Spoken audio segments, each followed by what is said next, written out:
Okay, Justin Trudeau's had a bad couple of weeks. We've all watched him come back from this India trip with the costumes and the dancing, and the guy that was convicted of attempted murder being part of a state visit.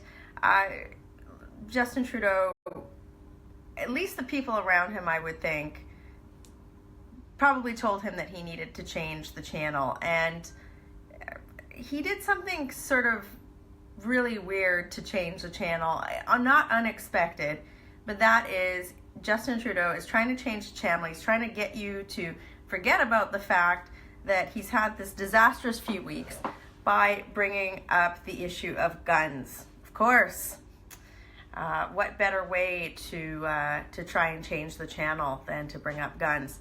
So look, I'm going to start this video by saying public safety is something that legislators should take really seriously.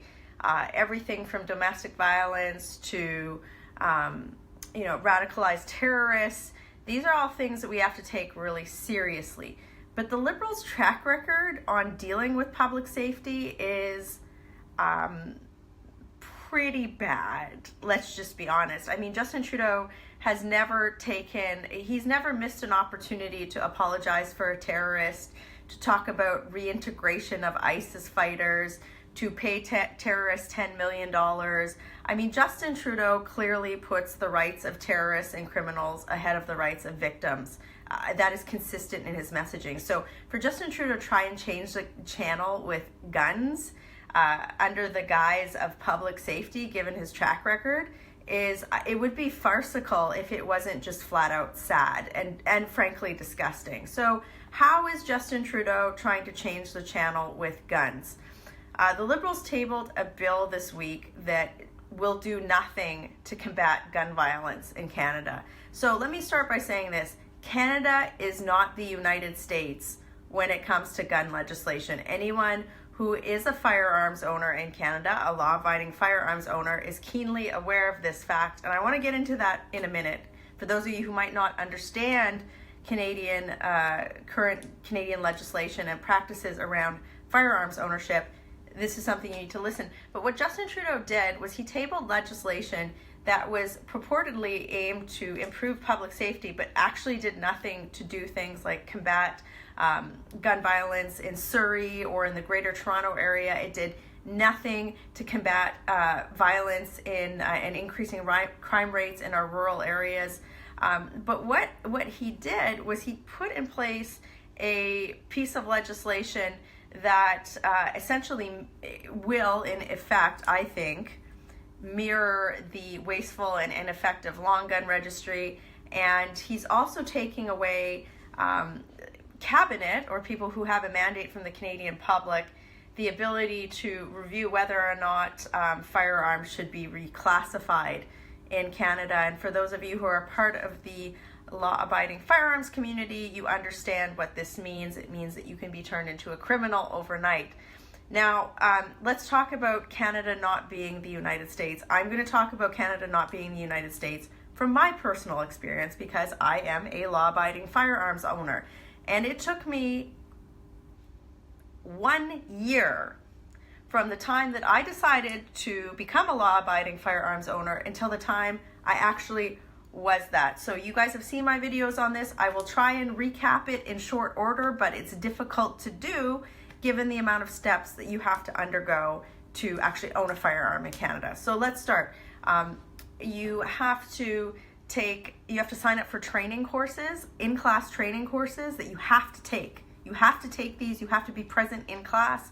You have to be tested on safe firearms handling and your knowledge from a textbook that's yay thick in 2 stages.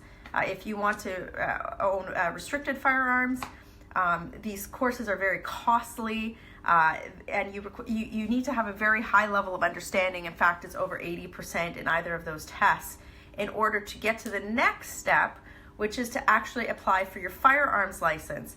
And the knowledge that you need to understand is safe handling and all of the regulations in Canada that we have around safe handling of firearms. So you then go to apply for your license. This takes months. I've told you this before. I have been vetted to become part of the Privy Council of Canada. I am fairly certain that the vetting process for me owning a firearms, becoming a legal firearms owner in Canada was more stringent than me becoming part of the Canadian cabinet. That is how intrusive this process is. It asks you about your sexual partners. It asks you about many different details of your life to assess whether or not you should become a firearms owner. Then after you fill out this highly intrusive form and you wait months, in order, especially if you want to own a restricted firearm, you have to become part of a shooting range, because the only way that you can own a restricted firearm in Canada is to be part of the shooting sports community. So you need to legally show that you're part of that by having a membership in one of these clubs. Those are usually very expensive as well.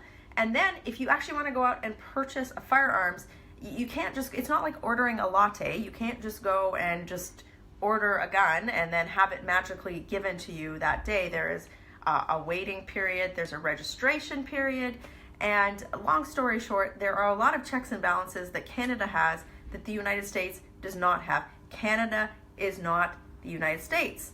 We have a lot of checks and balances in place.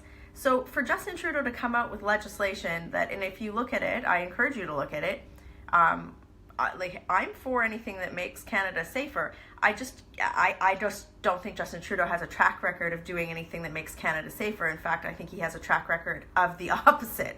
So if you look at this legislation, it doesn't really do anything to improve Canada's public safety. But what he's expecting, and this is where crass politics come into play, he's hoping that Conservatives kind of self-immolate on this legislation to change the channel on the fact that he is finally, even in the international community, being viewed for what he is, a failure and a joke. And that, in and of itself, I don't want the Prime Minister of our country to be a failure, because it's really important that Canada has some leadership on the global stage. But here we are. He's hoping that we'll get so embroiled into this debate that we're going to conveniently forget about the fact that this is a man who has done zero to protect Canadians' public safety. So, in terms of, many of you have emailed into my office, you've asked me what my opinion is on this piece of legislation. My opinion is this. First of all, this is a crass, gross attempt by Justin Trudeau to change the channel. He just delivered a budget that had bajillions of dollars of deficit spending that had absolutely nothing to do with preventing or helping to deal with the actual issues surrounding some of our public safety concerns in Canada. I mean, I could spend 60 minutes plus just ranting on that. So he had his opportunity. He's had his opportunity over and over again. And when he has his opportunity to talk about safety, what does he do? He pays out terrorists. He welcomes people who have been in the Middle East under suspicious circumstances into his office for meetings.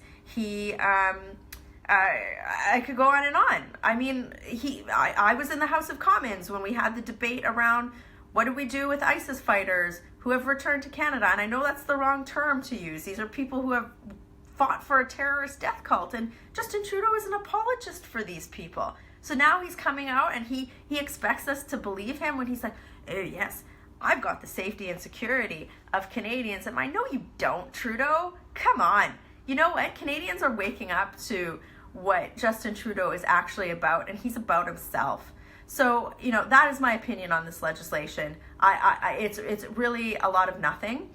Many of you have followed the fact that we had this massive petition that I think it had over 50,000 signatures that was signed, basically pointing out the fact that their firearms advisory committee doesn't have anyone on it that actually has gone through, I think there's maybe one person out of 10 that has actually gone through the basic training that I've gone through before providing advice to the government on firearms. So I certainly will be presenting that petition in the House of Commons the next time I have the chance to do so, because I knew this was coming, and I knew that there was going to be the perfect opportunity to point out the hypocrisy and just the absolute farcical nature of the Liberals addressing gun violence. So I just want you to share this video, and I want you to tell your friends, this is just complete garbage. Let's call it for what it is. You know, there's only one party, there's only one leader in Canada that actually gives two rips about your public safety, and I'm going to tell you right now, it's not Justin Trudeau. Justin Trudeau has a voting record on this. He has an ideological statement record on this, and there is absolutely no way that Justin Trudeau can stand up in any forum and have absolutely any credibility whatsoever in trying to make Canadians safer. In fact, I know for a fact that he's made Canadians less safe. Let me count the ways. I can't wait for this debate in the House of Commons. So again, for many of you who might not be part of the firearms community in Canada, this is a broader issue about Justin Trudeau crassly trying to change the channel off of his complete inability to lead the country by putting out a piece of legislation that does nothing to protect your safety. And that's where you need to speak up, and that's where I'm going to speak up. So for all of you who signed that petition months ago, giddy up. It's great. Perfect opportunity for us to make a point here. And the second point is for all of you who are listening now, share this with your friends and demand better from our Prime Minister. And you can bet that we are fired up, and we're going to make this point in the House of Commons and every media that we can. And I know that Canadians are going to hold Justin Trudeau to account for this type of just absolute feckless leadership, if you want to even call it that, in the next election. Working hard for you at 11 o'clock at night overseas. Have a great evening.